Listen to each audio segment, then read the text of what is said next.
Assalamualaikum warahmatullahi wabarakatuh.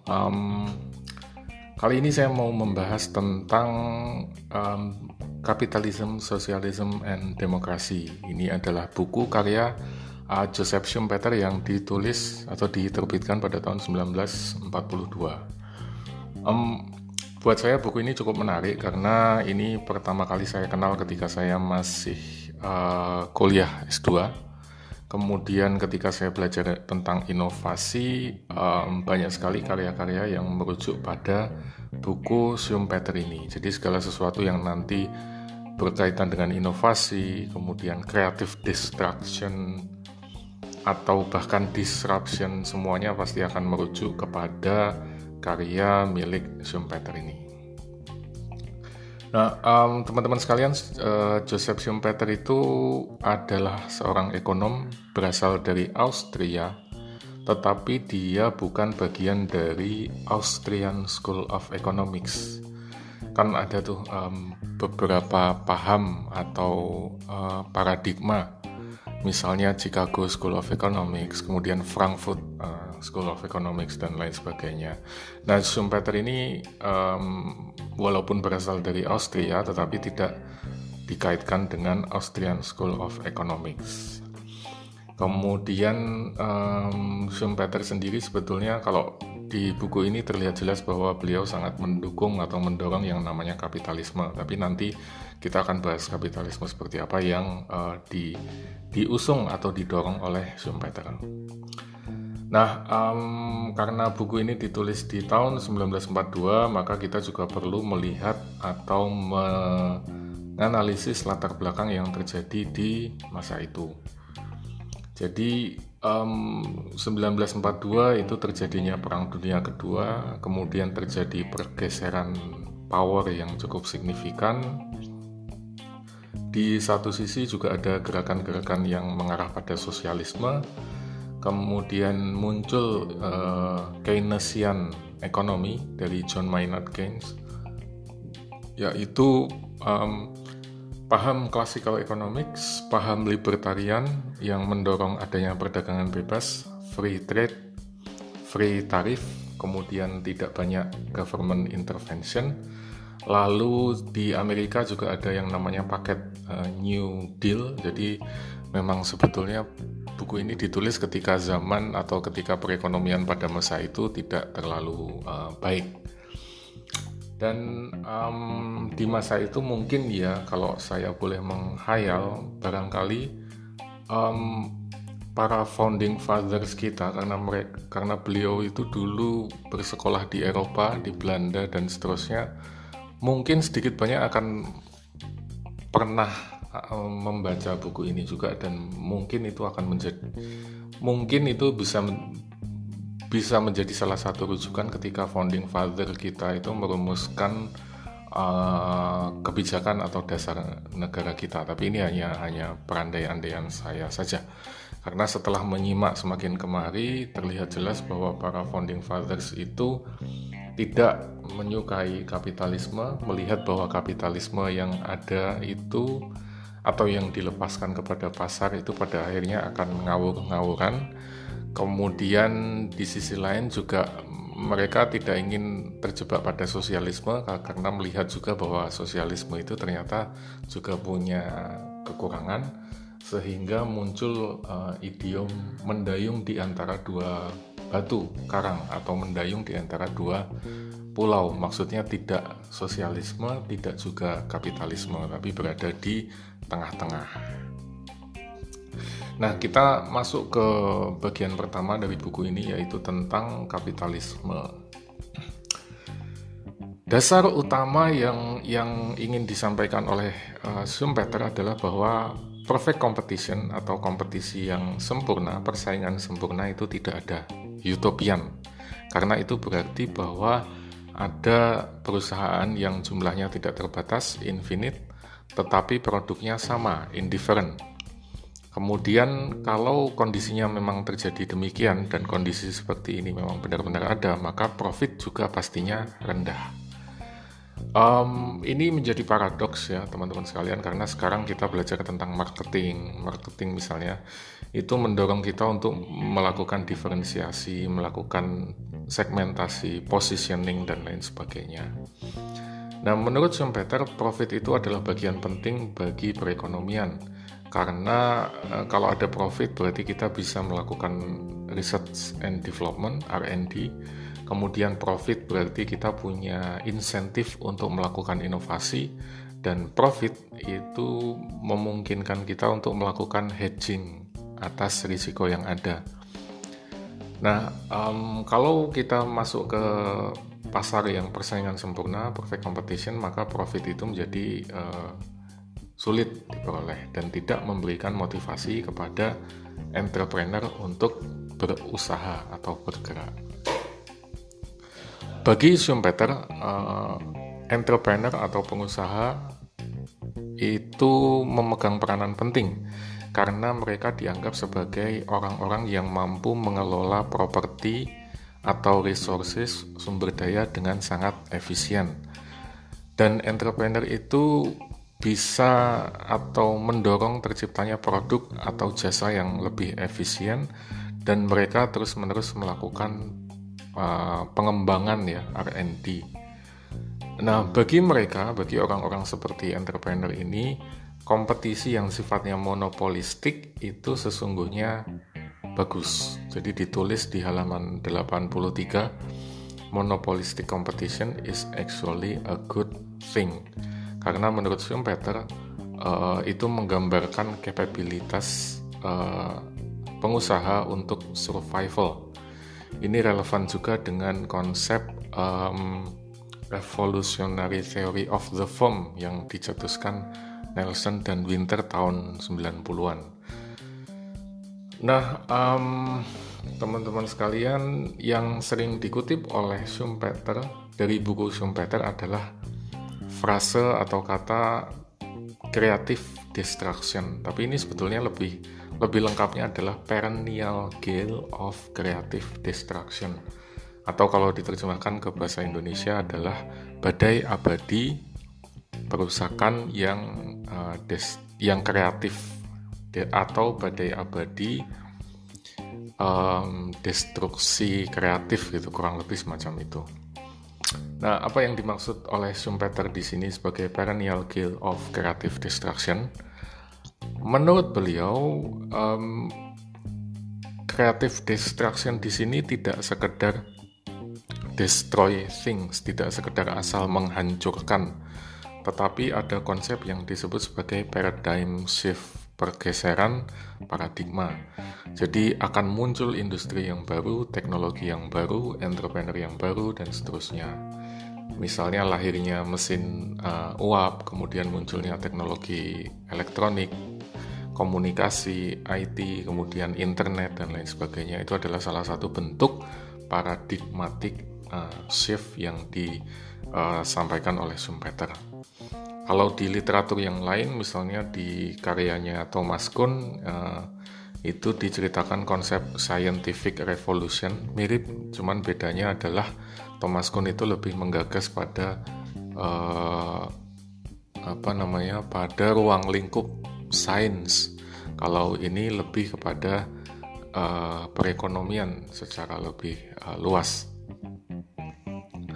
Lalu tujuan kapitalisme menurut Schumpeter adalah creative destruction yang konstan. Jadi karena tadi ada badai abadi, ada perennial gale of creative destruction. Nah, gelombang creative destruction yang terus-menerus yang mengganti industri, itulah yang menjadi tujuan kapitalisme. Jadi kapitalisme di sini tidak sekedar perubahan kompetisi atau persaingan di pasar, tapi perubahan paradigma yang didorong oleh creative destruction yang terus-menerus. Oleh karena itu, akibatnya akan terjadi kondisi yang tidak stabil karena perubahan itu terjadi secara terus-menerus, konstan, dan sistem yang ada itu bukan sistem yang stabil. Salah satu dampak atau spillover dari creative destruction ini adalah lahirnya kaum intelektual. Nanti kita akan kembali lagi ke sini. Nah, dampak langsung yang dilahirkan oleh konsep creative destruction ini adalah yang disebut sebagai materialist rationalism, atau merasionalisasikan segala sesuatu, berbagai aspek di dalam kehidupan kita menggunakan sudut pandang kebendaan atau materialis. Nah, ini yang disebut Schumpeter sebagai absolute state of modernity. Jadi modernitas itu dicirikan, digambarkan oleh adanya kondisi materialis rasionalisme. Kita mulai melakukan over rasionalisasi terhadap segala sesuatu, termasuk kehidupan sosial kita. Misalnya, saya bisa punya anak sekarang, kita bisa merencanakan untuk punya anak sekarang, tapi nanti kita harus menyiapkan biaya sekian rupiah atau sekian juta setiap bulannya, karena pengeluaran untuk beli susu, beli popok bayi, kemudian asuransi, pendidikan, tabungan, dan lain sebagainya itu cukup besar. Atau misalnya saya bisa merencanakan menikah dan punya anak, tapi nanti biayanya sekian karena harus menyelenggarakan pesta, karena nanti istri saya mungkin harus meninggalkan pekerjaannya, mengorbankan karirnya, dan seterusnya. Nah, pernikahan atau punya anak dulunya adalah sesuatu yang sifatnya natural. Kita tidak terlalu membahas ini dengan serius dalam tanda kutip.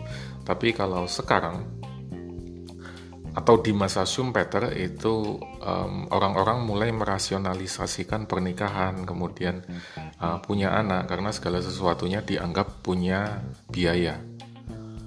Dan ini cukup buruk ya kalau menurut Schumpeter di masanya. Tapi makin kesini rasanya ini semakin berat. Kalau kita lihat lingkungan sekitar kita, segala sesuatunya,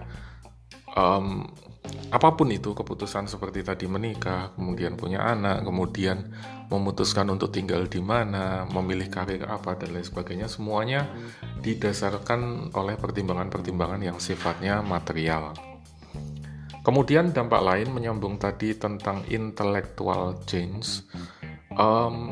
Salah satu yang cukup besar di sini disebut oleh Schumpeter sebagai vanguard of capitalism adalah kelas atau golongan yang disebut sebagai over-educated unemployed, pengangguran yang over-edukasi, pengangguran yang terdidik atau pengangguran yang terpelajar. Ini perbedaan yang cukup signifikan antara Schumpeter dengan Karl Marx. Nampaknya karya Schumpeter ini cukup terinspirasi dari karya-karya Karl Marx, tapi ada perbedaan yang cukup mendasar ya. Menurut Schumpeter, kapitalisme itu akan menghasilkan terlalu banyak educated people, terlalu banyak orang-orang yang terdidik. Padahal faktanya masyarakat itu sebetulnya lebih banyak membutuhkan entrepreneur, pengusaha, kemudian pengrajin, kemudian tukang kayu, kemudian tukang batu, atau profesi-profesi yang memang menggunakan keahlian fisiknya. Nah, orang-orang inilah yang sebetulnya lebih banyak dibutuhkan oleh masyarakat karena mereka berani mengambil risiko, berani untuk mengembangkan produk dan jasa yang lebih baru. Nah, dampaknya teman-teman sekalian adalah bahwa masyarakat itu kemudian cenderung berlomba-lomba untuk masuk ke college, masuk ke universitas, meskipun mereka tidak benar-benar paham apa yang akan mereka pelajari di sana. Schumpeter mengkritik bahwa orang-orang seperti ini nantinya akan mengalami ketidakmampuan untuk mengerjakan hal-hal yang melibatkan first hand knowledge. Jadi kehilangan kemampuan praktis, kehilangan kemampuan atau keahlian untuk membuat sesuatu menggunakan tangan kaki mereka. Kalau di bukunya di halaman 147 disebutkan atau dikutip kata-kata the absence of direct responsibility for practical affairs. Jadi ada pemisahan antara first hand knowledge from actual experience. Nah, orang-orang yang overeducated ini, teman-teman sekalian, mereka itu tidak mempunyai tempat di society, di masyarakat.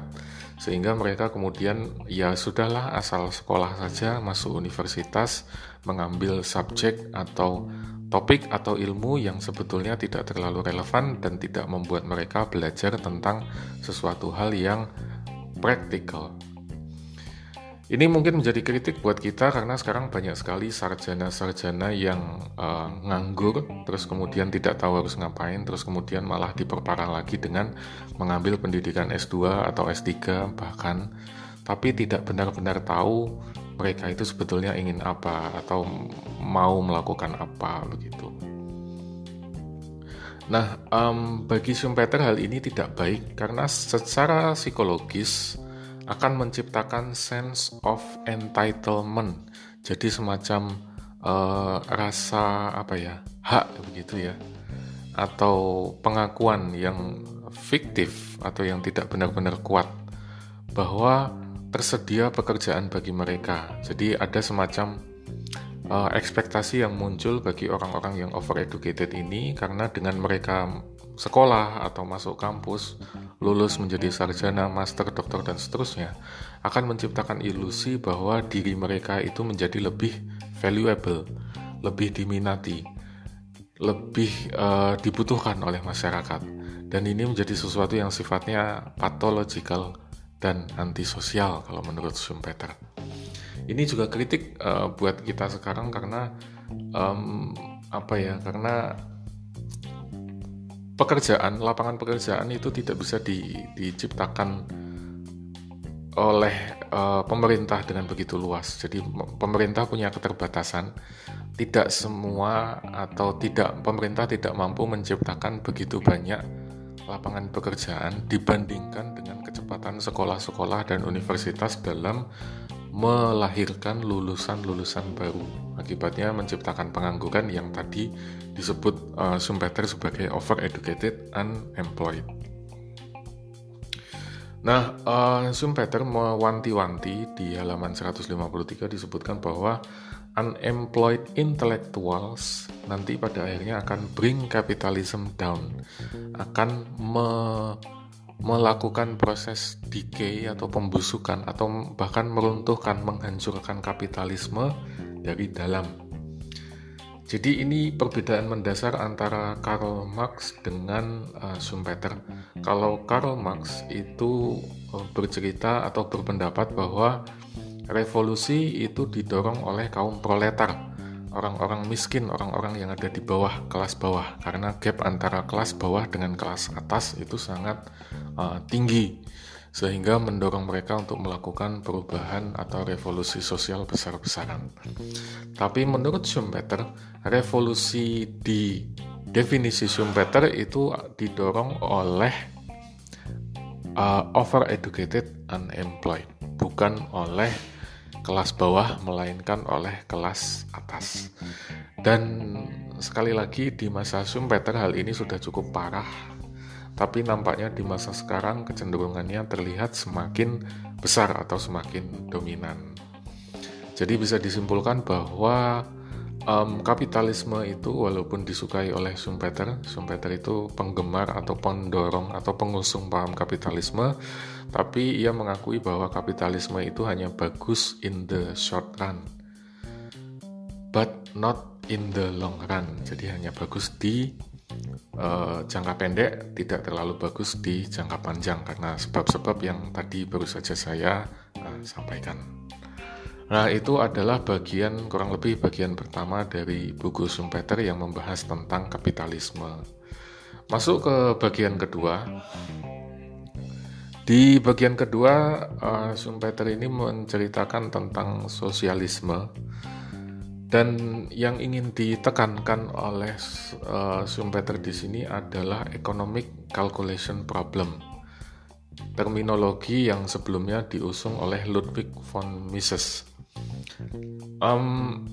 Economic calculation problem itu masalah yang agak kompleks, yang inherent yang dihadapi oleh sistem sosialis. Kenapa begitu? Karena menurut Schumpeter, segala sesuatu itu selalu berubah. Things always changing. Dan semua itu, segala sesuatu itu punya turunannya, ada spillover-nya.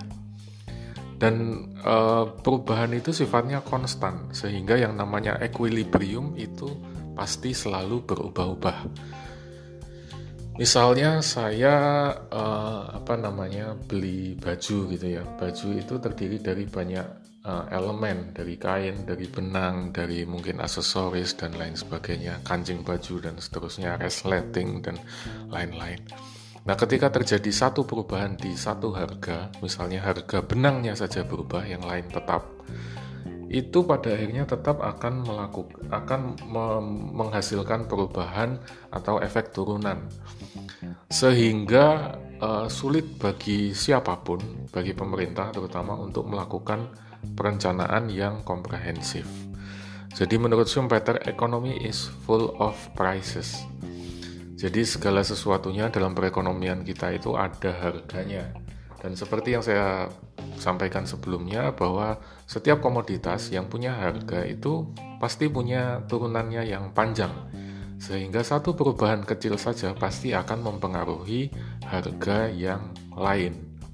Apalagi kalau kita bicara soal produk yang sifatnya kompleks, mobil misalnya. Mobil itu terdiri dari komponen besi, aluminium, kemudian ada kaca, ada elektronik, kabel, kemudian plastik, kemudian kalau di interiornya ada kulit, ada sintetis dan lain sebagainya. Jadi ada banyak sekali material yang membentuk sebuah produk yang kita kenal sebagai mobil. Nah, perubahan di salah satu komponen saja itu akan mengubah harga secara keseluruhan, termasuk nanti turunannya. Jadi berlanjut ke misalnya gaji karyawan, kemudian nanti berlanjut kepada tidak hanya ke harga mobil itu sendiri, tapi juga ke misalnya oli, kemudian bahan bakar, kemudian servis dan lain sebagainya. Jadi sangat kompleks. Belum lagi kalau kita masukkan faktor-faktor seperti demand, permintaan di pasar, atau advertising, iklan dan lain sebagainya, yang itu bisa mempengaruhi perubahan harga secara cukup signifikan. Nah, masalahnya teman-teman sekalian, kembali kepada konsep economic calculation problem, sistem yang sosialis itu berusaha untuk set price, berusaha untuk mengatur harga yang secara kodratinya, secara inherentnya tidak stabil. Jadi sesuatu yang secara naluriah, secara sudah ditakdirkan untuk tidak stabil, tapi kita berusaha untuk melawan takdir tersebut, berusaha untuk menentukan harga tersebut. Oke lah, seandainya kita memang sangat hebat, sangat pintar, sehingga bisa memprediksi dengan tepat, mungkin tidak akan berpengaruh dalam jangka pendek. Tapi kalau kita mengatur harganya salah, kita akan mempengaruhi sangat banyak hal sekali.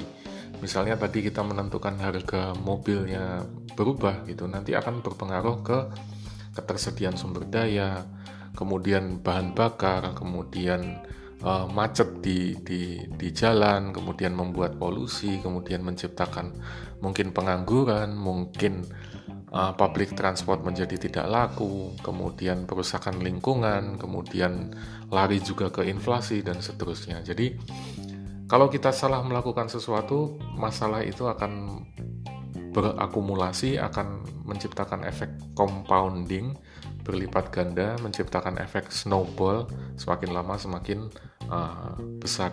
Dan menurut Schumpeter, komen ekonomi semacam ini itu tidak relevan. Nah, Schumpeter juga mengkritik jadi beliau melihat bahwa ada beberapa negara yang sepertinya sosialis, tetapi di banyak hal ternyata malah kapitalis, atau sebaliknya, negara yang ngakunya kapitalis tapi di banyak hal malah justru sosialis.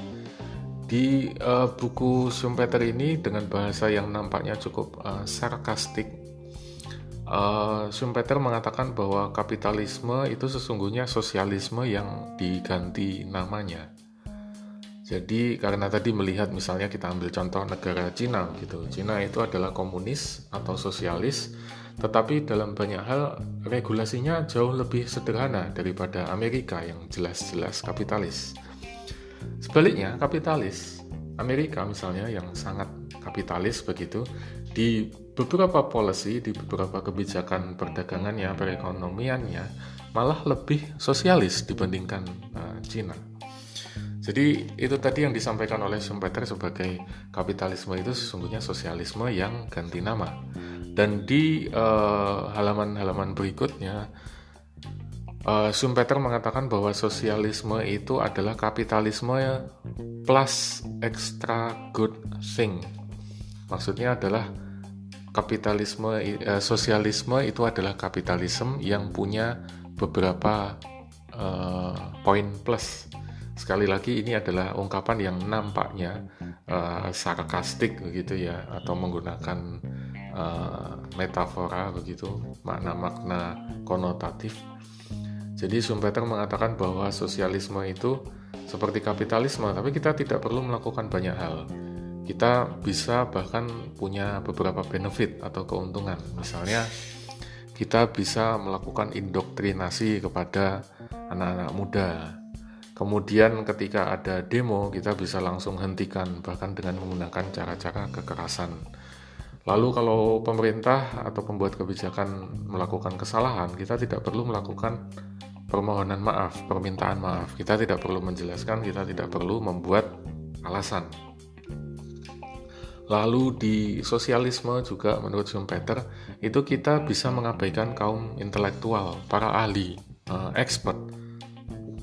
Kemudian public opinion itu juga tidak perlu diperhatikan, jadi cuek saja kalau ada lembaga survei dan lain-lain. Mereka mengeluarkan penelitian atau pendapat begini-begitu, kita bisa mengabaikan. Nah, extra good thing inilah yang menurut Schumpeter membedakan antara kapitalisme dengan sosialisme. Lalu itu tadi bagian kedua yang menceritakan tentang sosialisme. Selanjutnya di bagian terakhir, di bagian ketiga, Schumpeter membahas tentang demokrasi di halaman 251 sampai ke belakang. Ini juga menarik karena menurut saya tidak hanya kapitalisme dan sosialisme, demokrasinya pun juga masih relevan dengan apa yang kita hadapi sekarang, walaupun ini ditulis di tahun 1942, tapi rasanya masih tetap relevan sampai saat ini. Misalnya, demokrasi menurut Schumpeter itu adalah non-existence of public will. Jadi menurut Schumpeter tidak ada satu kepentingan tunggal di atas segala-galanya. Jadi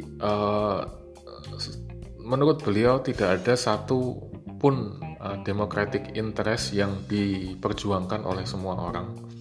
Jadi tidak mungkin kita punya satu perfectly aligned interest, satu kepentingan yang benar-benar sejalan antara semua pihak, diperjuangkan oleh semua pihak. Bahkan kalaupun kita bisa meyakinkan mereka, tidak mungkin akan tercapai common good yang bisa kita sepakati bersama. Kenapa begitu? Karena apa yang baik menurut saya belum tentu baik menurut Anda. Dan di masyarakat yang sifatnya demokratis seperti ini, perbedaan idiosinkratik itu sangat luas. Sehingga setiap orang pasti mewakili kepentingan yang berbeda-beda, baik itu kepentingan geografik, kepentingan ekonomik, kepentingan sosial, kepentingan apapun yang menjadi latar belakang mereka. Semua itu akan beradu atau bersaing menjadi satu. Sehingga pada akhirnya kita tidak akan pernah mendapatkan satu kesamaan atau yang disebut sebagai public will atau one democratic interest atau one perfectly aligned interest. Yang ada adalah kesepakatan antara semua pihak yang bisa jadi bukan yang saya inginkan, bukan yang Anda inginkan, bukan yang pihak lain inginkan. Jadi ini adalah semacam kompromi begitu.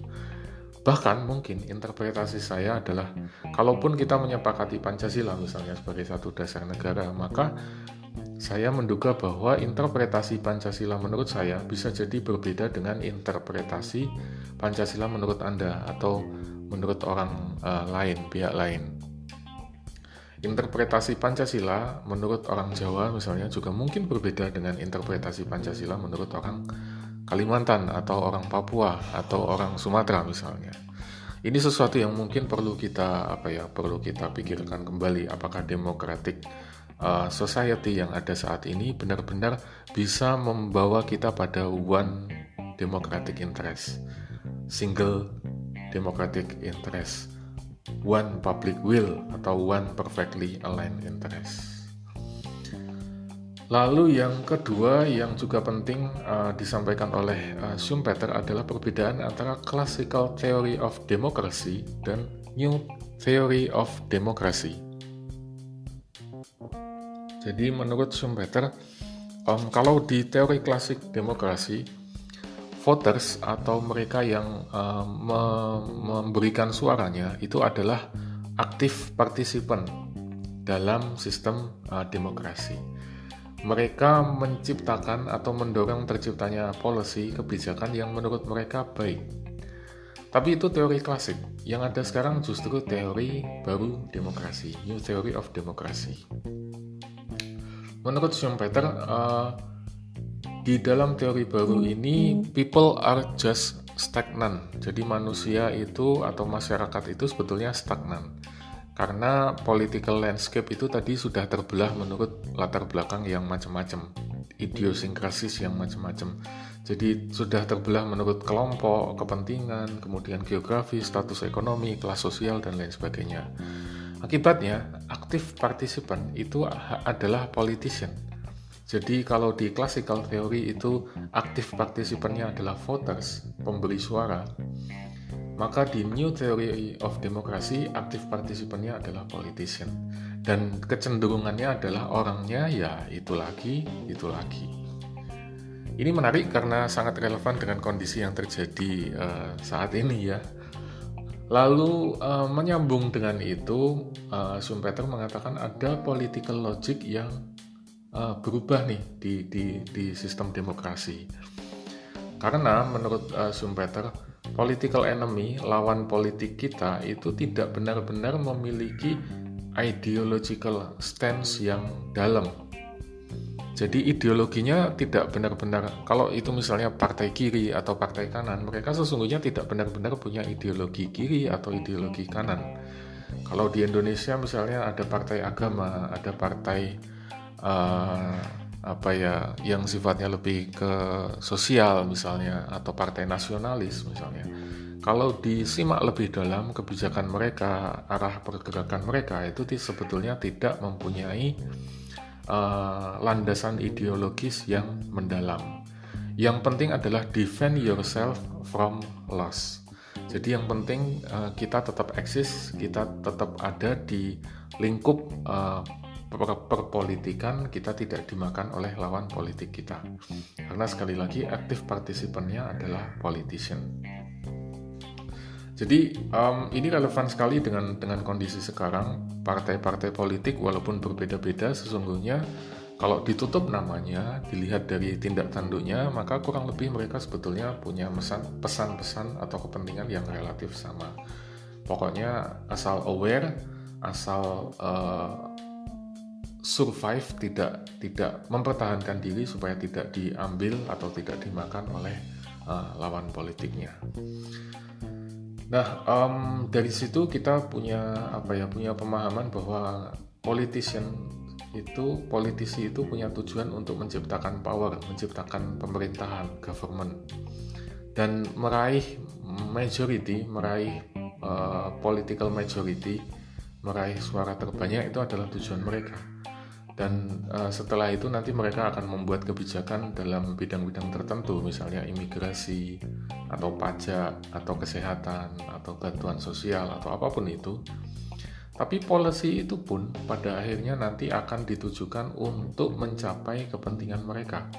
Jadi tujuan utamanya sekali lagi adalah gaining political majority. Nah, oleh karena itu teman-teman sekalian, partai-partai yang rasional atau yang pragmatis gitu ya, itu tidak akan konsisten secara ideologis. Ini berlawanan dengan classical theory of democracy.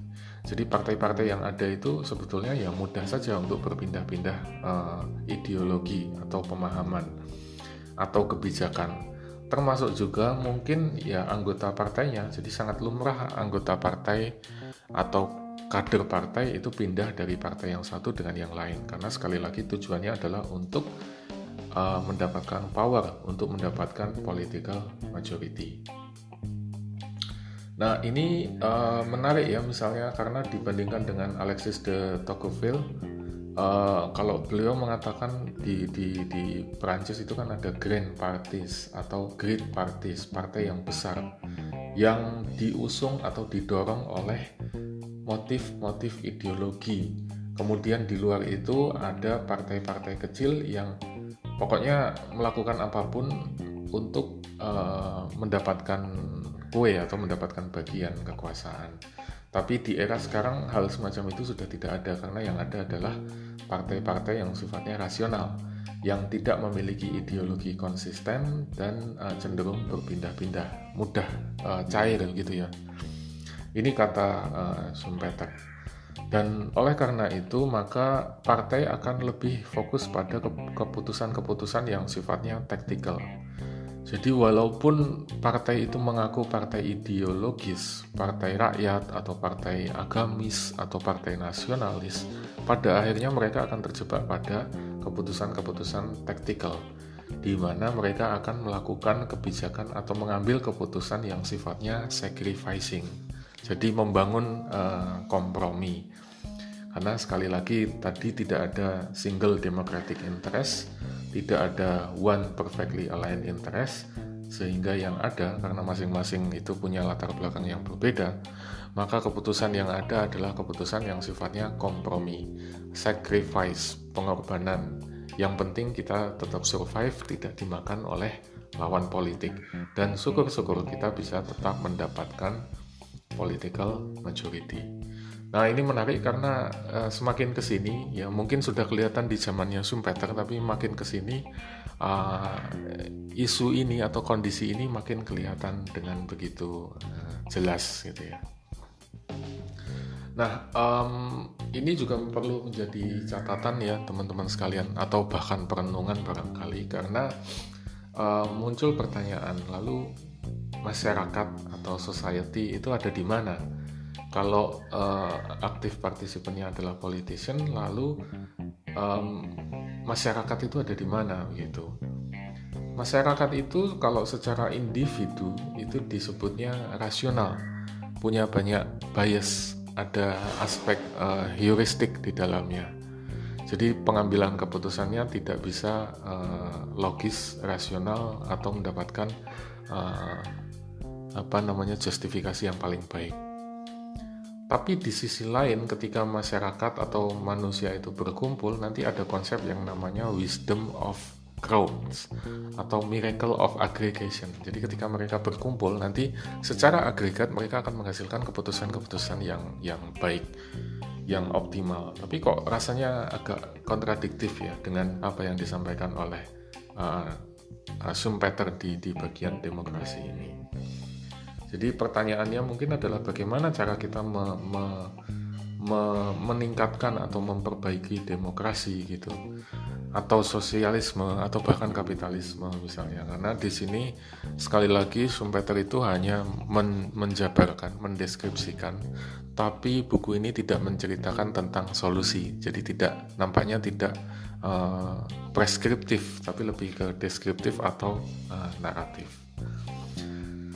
Nah, walaupun begitu, buku ini tetap layak untuk dibaca, masih sangat relevan sampai sekarang, dan mungkin kalau teman-teman sekalian membaca, mungkin ada satu atau dua hal yang bisa bermanfaat dari situ. Oke, rasanya itu dulu yang bisa saya sampaikan. Sekali lagi bahwa menurut Schumpeter ini apa ya, ekonomi itu sifatnya sangat dinamis. Kemudian tadi peran politisi dalam pembentukan proses demokrasi itu cukup menarik. Lalu ada konsep paradigmatic shift yang sangat relevan, karena di sini Schumpeter sangat mendorong peran-peran entrepreneur yang mendorong terciptanya perennial of creative destruction. Mungkin itu dulu dari saya untuk bahasan kali ini. Mudah-mudahan ada manfaatnya. Insya Allah nanti disambung lagi dengan pembahasan tentang buku atau topik yang lain. Terima kasih banyak sudah mendengarkan. Billahi taufiq wal hidayah. Assalamualaikum warahmatullahi wabarakatuh.